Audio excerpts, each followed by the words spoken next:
ധാരാളം പേര് ചോദിക്കുകയും നമ്മളിൽ ചില സമയത്ത് കുഴപ്പത്തിലാക്കുകയും ചെയ്യുന്ന ഒരു കാര്യമാണ്, ശ്രീരാമൻ ജീവിച്ചിരുന്നുവോ? തെളിവ് എങ്ങനെ കൊടുക്കുക? 1.5 ലക്ഷം കൊല്ലത്തെ പഴക്കമാണ് ഹിമാലയത്തിന് എന്ന് പറഞ്ഞു. ആരപ്പത് എണ്ണി നോക്കിയാണ്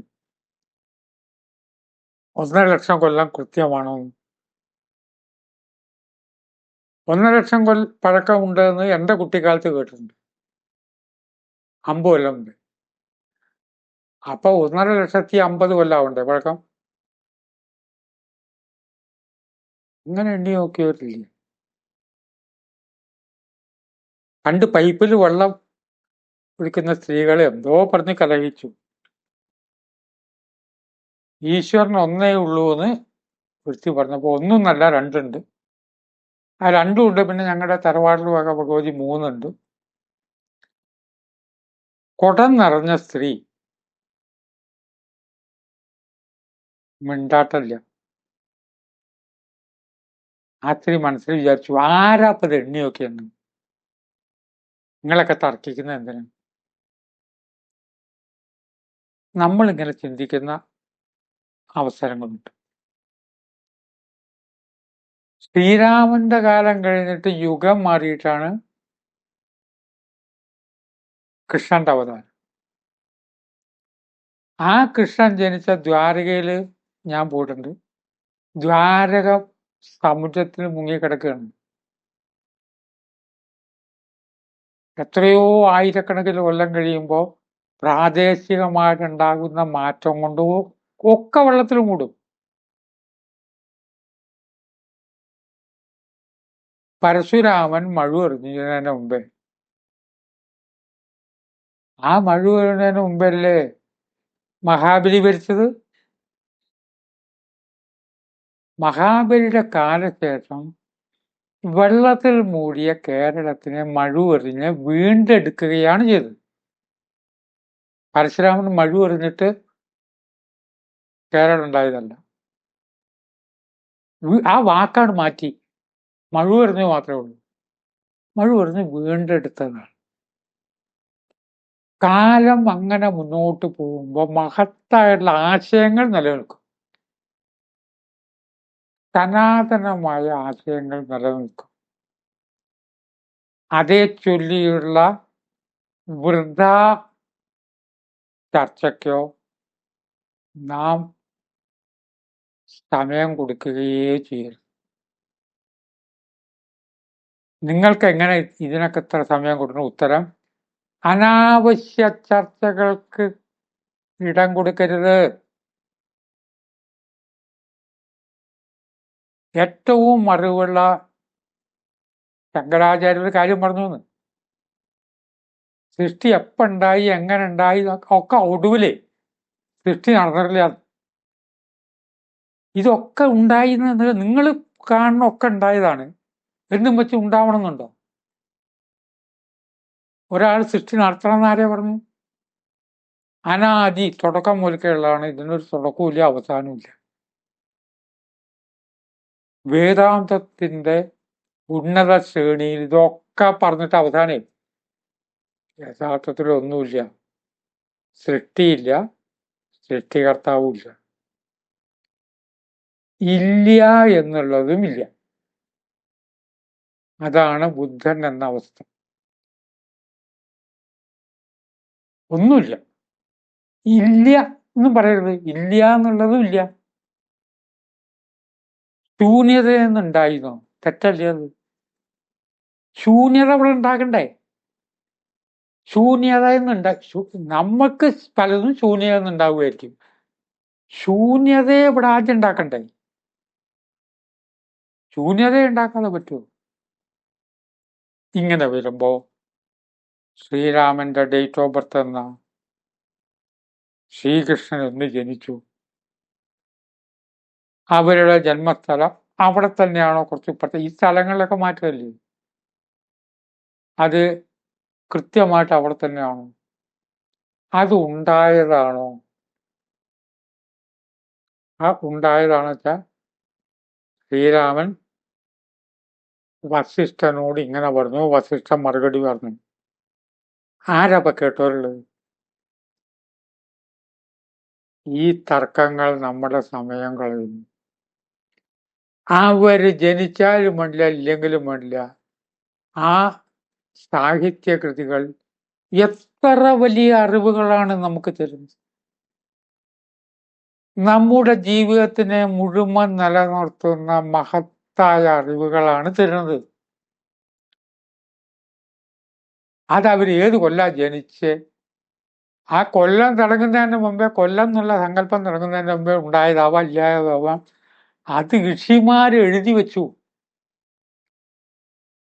സ്വകാര്യ നിമിഷങ്ങളിൽ ശ്രീരാമൻ സീതയോട് എന്ത് പറഞ്ഞു?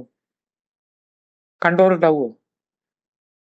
ഭാര്യയും ഭർത്താവും കൂടി സ്വകാര്യമായിട്ട് സംസാരിച്ച ഒരു വിഷയം കേട്ടോരുണ്ടാവുമോ? കണ്ടോരുണ്ടാവുമോ?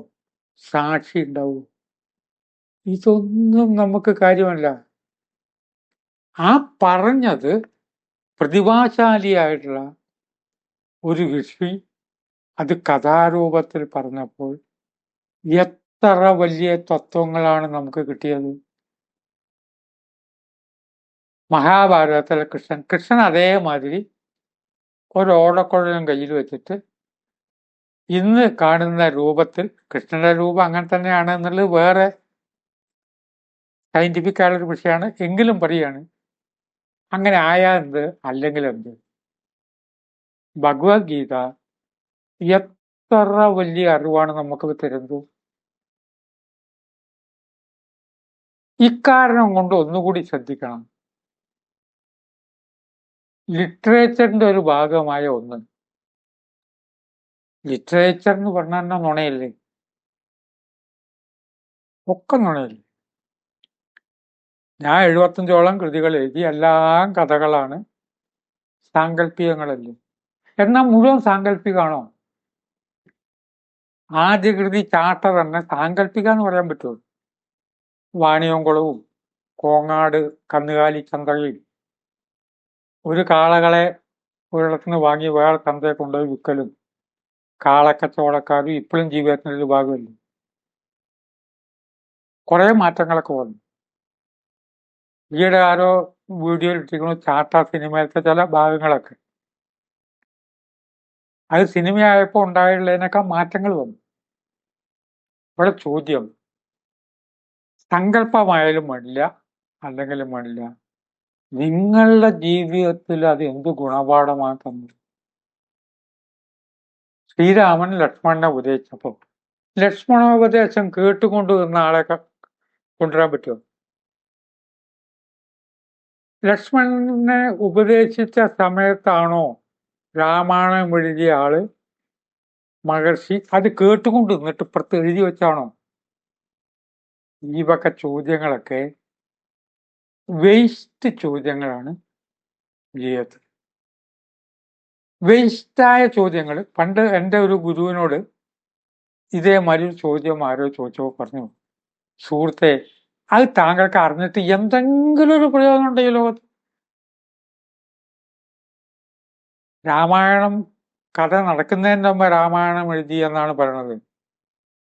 പറയാൻ കാരണം അതിലൂടെ ഇപ്പൊ വലിയൊരു ആശയത്തെ വെളിപ്പെടുത്തി. ആ പറയുന്നത് മുഴുവൻ അതേപോലെയല്ല, അതിലൂടെ വളരെ വലിയൊരു സയൻസ് ആയ ഒരു കാര്യത്തിനെ വെളിപ്പെടുത്താനായിട്ട് കഴിയും. അപ്പൊ രാമൻ കൃഷ്ണൻ ഉണ്ടായത് തന്നെ, ഉണ്ടായാലും ഇല്ലെങ്കിലും നമുക്ക് തരുന്ന ആ സ്വർണ്ണഖനിയുടെ അറിവ് ചെറിയ കാര്യം അല്ല. ഇക്കാരണം കൊണ്ടല്ലേ നമ്മൾ ഫിക്ഷൻ എന്ന് പറയുന്നതൊക്കെ വായിക്കുമ്പോൾ ആ പുസ്തകം കയ്യിലെടുക്കുമ്പോഴേ നടന്നതെല്ലാം അറിയാലോ. പക്ഷെ ഭാവനയായിരിക്കാം, അല്ലെങ്കിലും ഭാവന എവിടുന്ന കിട്ടുന്ന അങ്ങനെയൊന്നും ഇല്ലെങ്കിൽ. ഞാൻ എഴുതിയൊരു കഥയില് വീട്ടുമുറ്റത്ത് ഹെലികോപ്റ്ററിൽ വന്ന് ഇറങ്ങി അങ്ങനെ എഴുതാതിരിക്കാൻ കാരണം എന്താ? ഇവിടെ എവിടെയും ഹെലികോപ്റ്റർ ഇല്ല. ഹെലികോപ്റ്റർ ഇവിടെ അടുത്ത് എവിടെയില്ല. മൊബൈൽ ഫോണിൽ സംസാരിച്ചു. പണ്ടത്തെ കഥയിൽ 4 കൊടുത്ത് പോസ്റ്റ് കാർഡ് വാങ്ങി കത്തയച്ച കാലം. ആവശ്യമില്ലാത്ത തർക്കങ്ങൾ വരുമ്പോൾ എന്ത് സംഭവിച്ചാൽ എത്ര വലിയ അറിവിൻ്റെയും ആധുനിക ശാസ്ത്രത്തിൻ്റെയും കാര്യങ്ങളാണ് നമ്മുടെ കഥാപാത്രങ്ങൾ തന്നത്. അത് മനസ്സിലാക്കാതെ രാധയ്ക്ക് കൃഷ്ണനേക്കാൾ പ്രായ കൂടുതലുണ്ട്, 7 വയസ്സാണ് കൂടുതലെന്നൊരാൾ, 10 വയസ്സാണ് കൂടുതലെന്നൊരാൾ എന്നോട് ഹിമാലയത്തിലുള്ള കൂടുതൽ യാത്രക്കാർ തർക്കിച്ച് ചോദിച്ചപ്പോൾ ഞാൻ മറുപടി ഒന്നും പറഞ്ഞില്ല. ആരാധന എന്ന ഭാവത്തിൽ നിന്നാണ് പ്രപഞ്ചം. ആരാധന എന്ന ഭാവം സൃഷ്ടിക്ക് മുമ്പുണ്ടായി. ആരാധനയാണ് രാധിക, അതാണ് രാധ. ഇതിന്റെ ഒരു കഥാരൂപമാണ് നമ്മൾ ഈ പറയുന്നത്.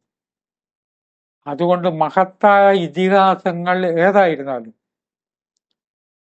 ആ ഇതിഹാസത്തിലെ ഓരോ കാര്യവും ഇന്ന ആൾക്ക് 100 മക്കള്, വേറൊരു ഭാര്യയില് 100 മക്കള്, അങ്ങനെ കൃത്യം 100 അങ്ങോട്ടാവുമോ? ഒരു ഭാര്യ 99 പ്രസവിച്ചാൽ പോരെ? 99 പ്രസവിച്ചാന്ന് പറയുമ്പോൾ ആ 100ഉം 99 ചേർത്ത് മഹത്തായിട്ടുള്ള ഒരു ആശയം തന്ത്രശാസ്ത്രത്തിൽ ഉണ്ടാകും. ഈ ആശയത്തെ മനസ്സിലാക്കുന്നവരുടെ ശ്രദ്ധ മുഴുവൻ പഠിക്കുന്ന വിദ്യാർത്ഥി, പഠിപ്പിക്കണ മാഷ് യഥാർത്ഥ ബിരുദം മാർക്ക് ലിസ്റ്റ് തിരുത്തി പാസ്സായതാണോ എന്ന് ചിന്തിച്ചുകൊണ്ട് ആ പഠിക്കുന്ന കൊല്ലം മുഴുവൻ വേസ്റ്റാക്കുന്ന പോലെ നമുക്ക് കിട്ടിയ ജന്മം വേസ്റ്റാക്കും. കാലത്തെ അതിജീവിച്ച മഹത്തായ കൃതികൾ, കാലത്തെ അതിജീവിച്ച മഹത്തായ കൃതികളാണ്. അത് വായിച്ച് വേണ്ടുന്ന രീതിയിൽ ഉൾക്കൊള്ളുക എന്ന് മാത്രം പറഞ്ഞു വാക്കുകൾ സംഭരിക്കുന്നു. നമസ്കാരം.